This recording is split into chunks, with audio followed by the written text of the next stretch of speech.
Okay, so I am Aideen, and I've been with Google about 12 years. And over that time, I've worked with a variety of international businesses, starting off first of all in Europe, working with different countries there, and then moving over to the US about 3 years ago. And over that time, I've been asked a lot of questions, a lot of questions, with surprising specificity. And one of the ways we've kind of worked to address this is by building this tool, which I'm going to walk you through today. So this is called MarketFinder, and it's a sort of free, accessible tool that you can all use. In fact, if any of you want to play along in the audience right now, you can. So it is g.co/MarketFinder. And this is really our way of packaging together all sorts of different data sources so you can use them to help you to expand to new markets and to be successful in the markets that you're in. So what I'm going to cover with you today are the sort of three phases that we see. So first of all, finding the new markets, and then developing existing opportunities that you have, planning and enhancing your operations. I think Gemma hit on a few of these points earlier on, which I'll probably reiterate here, just really making sure that everything is set up so that you're not just looking at campaign performance, you're looking at sort of end to end and making sure you're successful. And then marketing your business as well. Okay, so first off, so this is the tool, MarketFinder.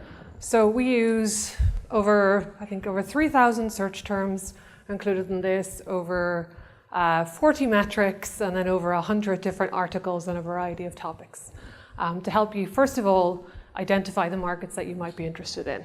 So first things first, you can stick in your website in there. That will then give you a variety of terms that it sort of suggests, based on your website content, would be your key products. Of course, you know your businesses better. Feel free to go and edit and add, and if you're launching a new product range, for example, you might want to focus on that. If you're not going to launch one particular product range in another country, you can take that out.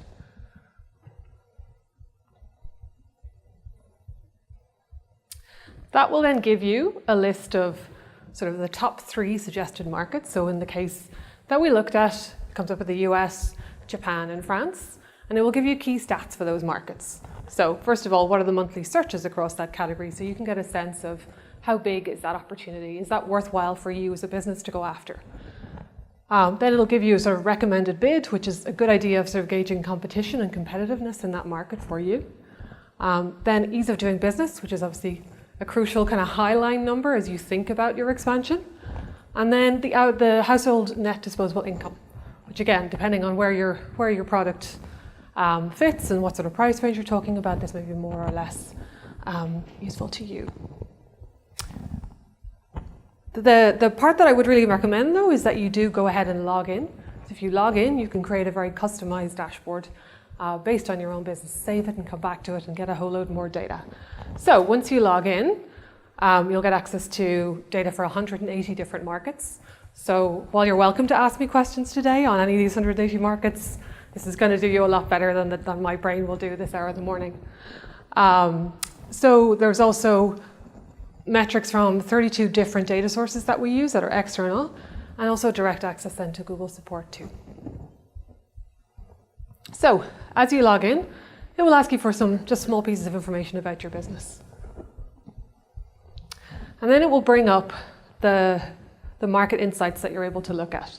So for example, here we have Japan, the key stats I mentioned earlier, a little bit of the currency profile, including things like language. This is obviously particularly important when you have multilingual markets. And many markets are in fact multilingual. I think we talked about Benelux earlier on, where there is a proficiency in English, particularly in the B2B space, where customers will often search and read content in English as well. But this is true for many markets. We mentioned India earlier on as well as a pretty good example too. Then there's also some more stats around the profile of the country, the demographics, which again, very important to consider. Are you targeting the right demographic? Is that a growing demographic, etc. Then there's also information on the economic profile, search and advertising industry, the online profiles as well. So what percentages of the population are online? What is their frequency of use? How do they like to access the internet? And then more information on purchase behavior, legal and tax and logistics as well, which are obviously crucial. So Once you've logged in, you're also able to filter for more pieces of information for your business. So if you're sort of sitting in the audience going, well, I'm already in all these markets. I don't need suggestions. This is what I would recommend that you do. You get to this page and then you can sort of select the markets that you're interested in. So if you want to find out more about Benelux or China or Switzerland or wherever it is, you can go and select these countries, and then you'll be able to get a much more in-depth group of insights on all of the markets that are important to you. You can also sort of make some changes around what are the key products that you have, as well as where your domestic market is, so you can compare more effectively within the tool as well. So then I wanted to talk a bit more about planning your operations. So this is the area that, even if you're in the market, it's really important to keep reviewing, are you really properly customized and localized for that market? And this covers, I suppose, a range of different areas. So if we think of localization, it's not just your campaigns, right? It's your site. Is your site properly targeted to your brand voice as well? We see that a lot where people sort of, maybe use a translation service, or they don't sort of, they'll do it very quickly rather than focusing on, what is the quality metric that they're trying to get to? Like, do they have a very fun social voice? Do they have a very formal voice? And trying to match that brand voice to your brand values is incredibly important. Payments, which I'll come back to because I'll dig into that a little bit more. Customer care as well. And customer care covers all sorts of different areas, right? So that's, if somebody wants to phone you, can they get through and speak in their language? But even before that, right, before this starts costing you more and more money to do, can they find all the help center articles they might need on your website? Can they get the questions answered there? Do you have, chat that's accessible to them as well?